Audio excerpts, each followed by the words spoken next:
السلام علیکم۔ اس پروگرام میں ڈائریکٹ قرآن شریف سے ترجمہ تفسیر پڑھ کر سنایا جا رہا ہے۔ اسے غور سے سنیں اور اس کے مطابق زندگی گزاریں۔ آج عمل کریں گے تو جنت ملے گی، ورنہ روز قیامت کاش کے علاوہ کچھ لفظ نہیں ہوگا زباں پہ۔ اعوذ باللہ من الشیطان الرجیم، بسم اللہ الرحمن الرحیم۔ وَهُوَ الْقَاهِرُ فَوْقَ عِبَادِهِ وَيُرْسِلُ عَلَيْكُمْ حَفَظَةً حَتَّى إِذَا جَاءَ أَحَدَكُمُ الْمَوْتُ تَوَفَّتْهُ رُسُلُنَا وَهُمْ لَا يُفَرِّطُونَ۔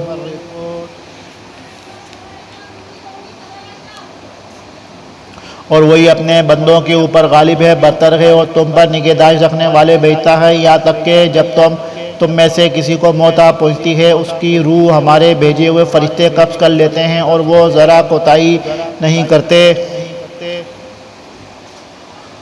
یعنی اپنے اس محفوظہ کام میں اور روح کی حفاظت میں۔ بلکہ وہ فرشتہ مرنے والا اگر نیک ہوتا ہے تو اس کی روح علیین میں، اور اگر بد ہوتا ہے تو سجین میں بھیج دیتا ہے۔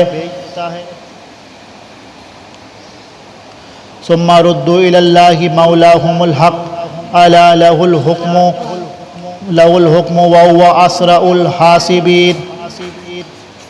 پھر سب اپنے مالک حقیقی کے پاس لائے جائیں گے۔ خوب سن لو، فیصلہ اللہ ہی کا ہوگا اور وہ بہت جلد حساب لے گا۔ آیت میں ردوا لوٹائے جائیں گے کا مرجع بعض نے فرشتوں کو قرار دیا ہے۔ بعض قبض روح کے بعد فرشتے اللہ کی بارگاہ میں لوٹ جاتے ہیں، اور بعض نے اس کا مرجع تمام لوگوں کو بنایا ہے، یعنی سب لوگ حشر کے بعد اللہ کی بارگاہ میں لوٹائے جائیں گے، پیش کیے جائیں گے، اور پھر وہ سب کا فیصلہ فرمائے گا۔ آیت میں روح قبض کرنے والے فرشتوں کو رسول جمع کے صیغے کے ساتھ بیان کیا گیا ہے، جس سے بظاہر یہ معلوم ہوتا ہے کہ روح قبض کرنے والا فرشتہ ایک نہیں متعدد ہیں۔ اس کی توجیہ بعض مفسرین نے اس طرح کی ہے، قرآن مجید میں روح قبض کرنے کی نسبت اللہ کی طرف بھی ہے۔ اللہ یتوفی الانفس حین موتہا، الزمر 42۔ اللہ لوگوں کے مرنے کے وقت ان کی روحیں قبض کر لیتا ہے، اور اس کی نسبت ایک فرشتے ملک الموت کی طرف بھی کی گئی ہے۔ قل یتوفاکم ملک الموت الذی وکل بکم، الف لام میم، السجدہ 11۔ کہہ دو تمہاری روحیں وہ فرشتہ موت قبض کرتا ہے جو تمہارے لیے مقرر کیا گیا ہے، اور اس کی نسبت متعدد فرشتوں کی طرف بھی کی گئی ہے، جیسا کہ اس مقام پر ہے۔ اور اسی طرح سورہ نساء آیت نمبر 97 اور الانعام آیت نمبر 93 میں بھی ہے۔ اس لیے اللہ کی طرف اس کی نسبت اس لحاظ سے ہے کہ وہی اصل آمر حکم دینے والا، بلکہ فاعل حقیقی متعدد فرشتوں کی طرف نسبت اس لحاظ سے ہے کہ وہ ملک الموت کے مددگار ہیں۔ وہ رگوں، شریانوں، پٹھوں سے روح نکالنے اور اس کا تعلق ان تمام چیزوں سے کاٹنے کا کام کرتے ہیں، اور ملک الموت کی طرف نسبت کے معنی یہ ہیں کہ پھر آخر میں وہ روح قبض کر کے آسمانوں کی طرف لے جاتا ہے۔ تفسیر روح المعانی جلد 5 صفحہ نمبر 125۔ حافظ ابن کثیر، امام شوکانی اور جمہور علماء اس بات کے قائل ہے کہ ملک الموت ایک ہی ہے، جیسا کہ سورہ الف لام میم السجدہ کی آیت سے، اور مسند احمد جلد نمبر 4 صفحہ نمبر 287 میں حضرت برا بن عازب رضی اللہ عنہ کی حدیث سے معلوم ہوتا ہے، اور جہاں جمع کے صیغے میں ان کا ذکر ہے تو وہ اس کے ایوان و انصار ہیں، اور بعض آثار میں ملک الموت کا نام اسرائیل بتلایا گیا ہے۔ تفسیر ابن کثیر، الف لام میم السجدہ، واللہ اعلم۔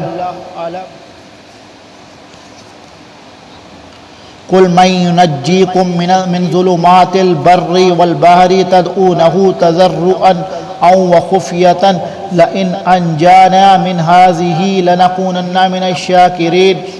آپ کہیے کہ وہ کون ہے جو تم کو خشکی اور دریا کی ظلمات سے نجات دیتا ہے؟ تم اس کو پکارتے ہو گڑ گڑا کر اور چپکے کہ اگر تو ہم کو ان سے نجات دے دے تو ہم ضرور شکر کرنے والوں میں سے ہو جائیں گے۔ قل اللہ ینجیکم منہا ومن کل کرب ثم انتم تشرکون۔ آپ کہہ دیجئے کہ اللہ ہی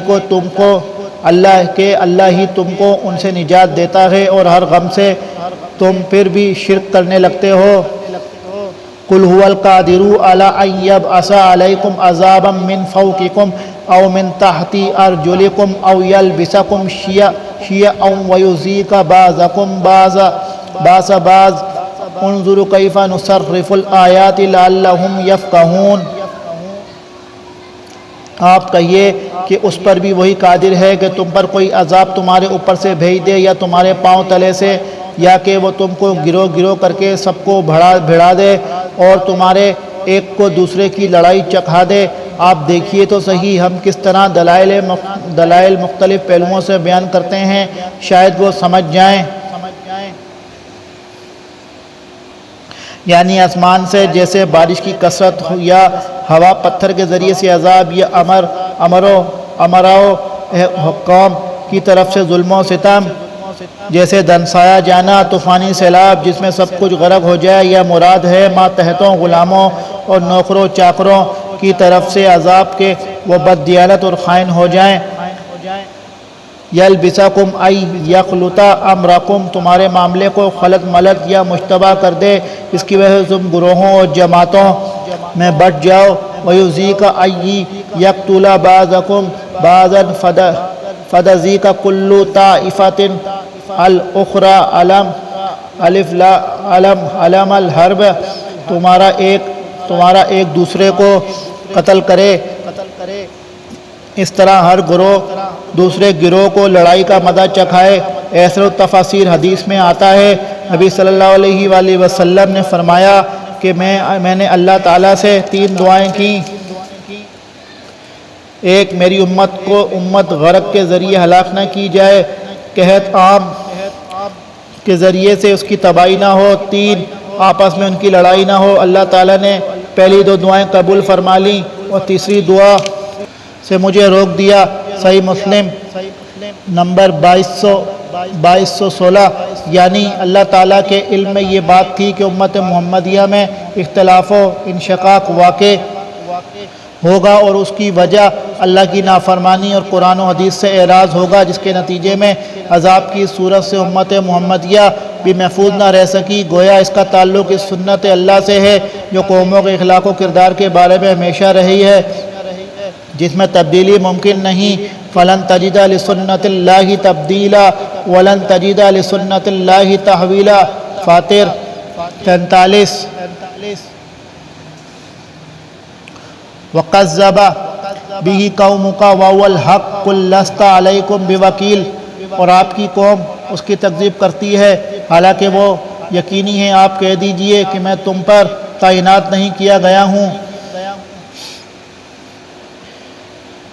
بھی کا مرجع قرآن ہے، یا عذاب فتح القدیر، یعنی مجھے اس امر کا مکلف نہیں کیا گیا ہے کہ میں تمہیں ہدایت کے راستے پر لگا کر ہی چھوڑوں، بلکہ میرا کام صرف دعوت و تبلیغ ہے۔ فمن شاء فلیؤمن ومن شاء فلیکفر۔ القاف 29۔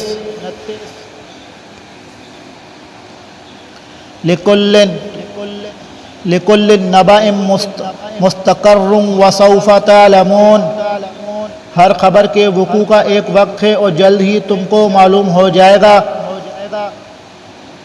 وَإِذَا رَأَيْتَ الَّذِينَ يَخُوضُونَ فِي آيَاتِنَا فَأَعْرِضْ عَنْهُمْ حَتَّى يَخُوضُوا فِي حَدِيثٍ غَيْرِهِ وَإِمَّا يُنْسِيَنَّكَ الشَّيْطَانُ فَلَا تَقْعُدْ بَعْدَ الذِّكْرَىٰ مَعَ الْقَوْمِ الظَّالِمِينَ۔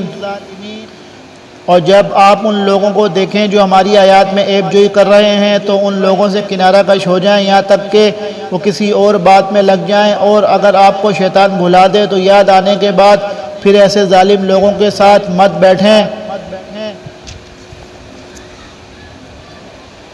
آیت میں خطاب اگرچہ نبی صلی اللہ علیہ وآلہ وسلم سے ہے، لیکن مخاطب امت مسلمہ کا ہر فرد ہے۔ یہ اللہ تعالیٰ کا ایک تاکیدی حکم ہے، اسے قرآن مجید میں متعدد جگہ بیان کیا گیا ہے۔ سورہ نساء آیت نمبر 140 میں بھی یہ مضمون گزر چکا ہے۔ اس سے ہر وہ مجلس مراد ہے جہاں اللہ رسول کے احکام کا مذاق اڑایا جا رہا ہو یا عملاً اس کا استخفاف کیا جا رہا ہو، یا اہل بدعت و اہل زیغ اپنی تعویلات اور رقیقہ و توجیہات نحیفہ کے ذریعے سے آیات الہی کو توڑ مروڑ رہے ہوں، ایسی مجالس میں غلط باتوں پر تنقید کرنے اور کلمہ حق بلند کرنے کی نیت سے تو شرکت جائز ہے، بصورت دیگر سب گناہ اور غضب الہی کا باعث ہے۔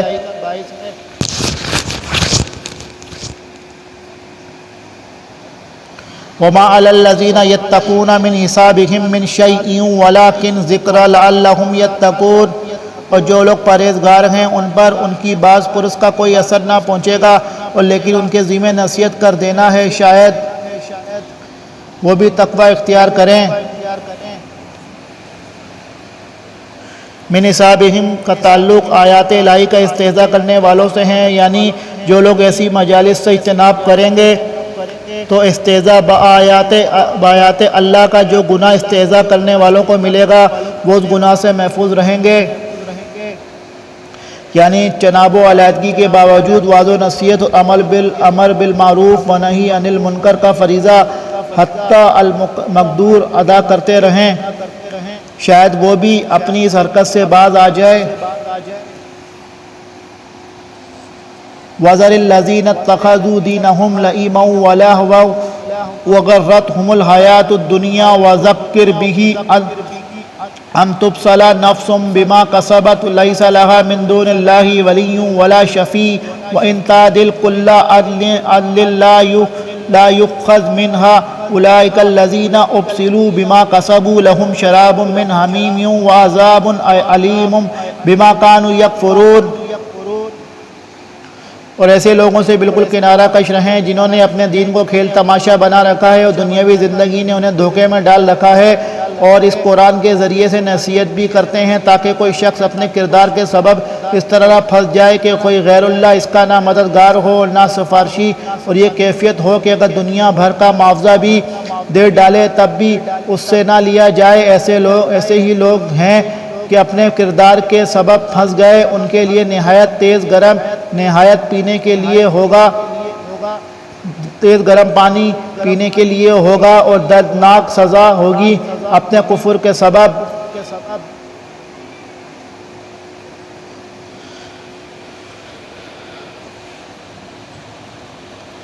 تبصلہ ای اللہ تبصلہ بسلن کے اصل معنی تو منع کے ہیں، اسی سے ہے شجاع باسلن، لیکن یہاں اس کے مختلف معنی کیے گئے ہیں، ایک تسلمو سونپ دیے جائیں، دو تفضعو رسوا کر دیا جائے، تین تواخذ مواخذہ کیا جائے، چار تجازہ بدلہ دیا جائے۔ امام ابن کثیر فرماتے ہیں کہ سب کے معنی قریب ایک ہیں، خلاصہ یہ ہے کہ انہیں اس قرآن کے ذریعے سے نصیحت کریں، کہیں ایسا نہ ہو کہ نفس کو جو اس نے کمایا اس کے بدلے ہلاکت کے سپرد کر دیا جائے، یا رسوائی اس کا مقدر بن جائے، یا وہ مواخذہ اور مجازات کی گرفت میں آ جائے۔ ان تمام مفہوم کو فاضل مترجم نے پھنس نہ جائے سے تعبیر کیا ہے۔